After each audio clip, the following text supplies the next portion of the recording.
Hey, what's up, everybody? It's Greg, the designer, the owner of PARIQ, and I'm back with another video. All right, y'all. So we on the treadmill right now. I've been on here with 30 minutes, 169 calories, 170. That ain't too bad. You know what I'm saying? Just light work. Like I said before, health is wealth. But we about to go in and get into this video on why I became a designer and how I became a designer, because to be honest with you, I didn't go to school for this. Never been to school for fashion, designing, anything. It's just something that it came to me. You know what I'm saying? So I was into like fashion, of course, even though I didn't have all the fashion I wanted. You know what I'm saying? But my mom and pops did a great job raising me. So this ain't no shade to my parents, because at the end of the day, they did a wonderful job with me. But I was into drawing, flipping, you know, general things that boys like doing. Love wrestling. No, I did not wrestle for any teams, but I did love wrestling. You know, like it was homemade wrestling, because we'll jump. Look, we use our couch as the top ropes. I'm gonna just say it like that. We jumping off couches. We doing power bomb suplexes. Don't ask me how we doing it, but we did it. And yeah, we all turned out all right. So anyways, I was into, you know, drawing a lot though. You know what I'm saying? And fast forward to like my 7th grade year, I ended up meeting my best friend, more like a brother to me. But, you know, he got me into drawing shoes. And so me and him and my brother, my blood brother, we was always drawing and flipping. So we was always into, you know, them kind of things growing up. But I specifically love drawing. I don't know why, but I just did. And so, anyways, fast forward to today's time, you know, I was like, man, I want to wear what I want to wear. Even if I can't afford it, I still want certain clothes. And so, I'm like, man, I need to do something differently with my life. Something that I would love doing. And fashion came to me. All right, so again, like I said before, when I was younger, I was into fashion. All right, I got older, and you know how life hits you. You become an adult, you ain't got your head on straight all the way, so it's like you just doing whatever. But fashion ended up coming to me.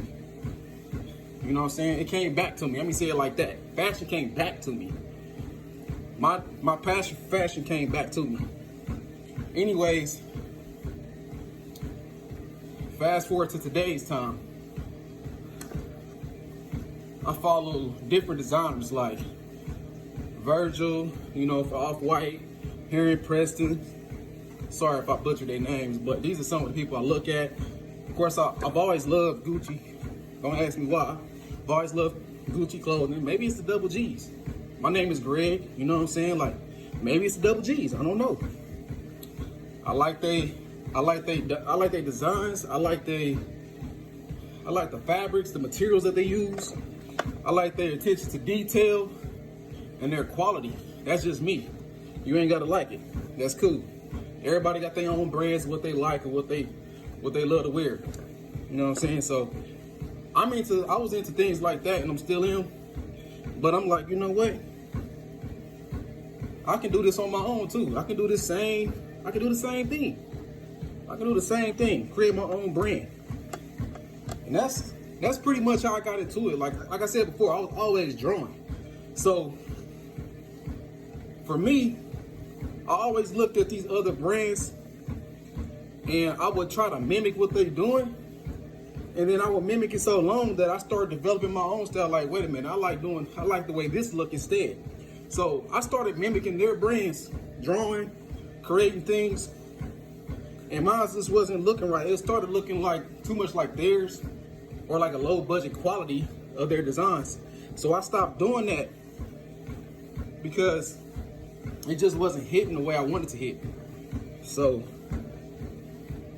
yeah, I started, like I said, I'm not gonna lie to you, I started mimicking those brands, drawing and creating things based off of how their stuff looked.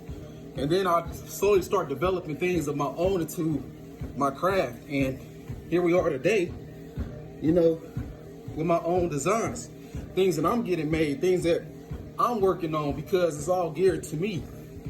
Everything you see now is my own work, nobody else's. So yeah, my advice to you, if you're a person that's, especially if you're a person that's not going to school for it, or if you are a designer, a home, let me say it like this, like I said before. If you're a homemade designer, which means you don't go to school for it, or you're a natural born designer, you don't go to school for anything, and you don't know where to start, find the brand that you love the most, or the most influential to you, or your peers.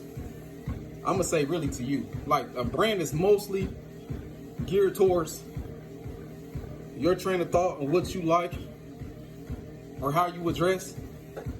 Mimic that brand until you can start developing your own skill set of what you will want to create. All right, so all that means is mimic until it becomes you. Because at the end of the day, if you keep putting your passion, you keep putting your foot into this, you keep putting your thoughts into this, you're gonna make it. It don't matter what anybody say. All right. Make what your mind creates. Create what your mind think of. All right. Make what your mind creates, and create what your mind thinks of. That's my words for y'all today. Again, it's Greg the designer, owner of PARIQ, and I'll catch you on the next video. We out.